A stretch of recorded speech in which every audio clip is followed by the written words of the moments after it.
उन्हाळ्याविषयी ही चटपटी चटणी एकदा नक्की ट्राय करून बघा.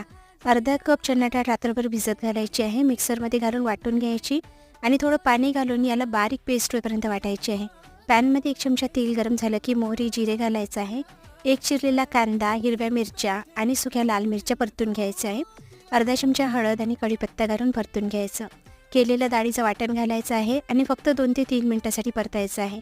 याला खूप जास्त वेळ परतायचं नाही आणि याला थोडं गार झालं की दह्यामध्ये घालायचं आहे आणि याला फेटून घ्यायचं आहे. यामध्ये गडे राहायला नको. आता यामध्ये मी किसलेली काकडी घालते आहे, चिरलेला टोमॅटो घालते आहे आणि कोथिंबीर घालायची आहे. काळं मीठ, 1 ते 2 चमचे साखर घालायची आहे आणि याला फेटून घ्यायचं आहे. तडक्यासाठी तेल गरम झालं की मोहरी, जिरे, सुक्या लाल मिरच्या, अर्धा चमचा लसूण आल्याची पेस्ट आणि कढीपत्ता घालून हा तडका चटणीवर घालायचा. झाकून 2 मिनिटासाठी ठेवायचा आहे. तर ही उन्हाळ्याविषयी चटपटी चटणी नक्की ट्राय करून बघा. रेसिपी आवडल्यास लाईक करायला विसरू नका.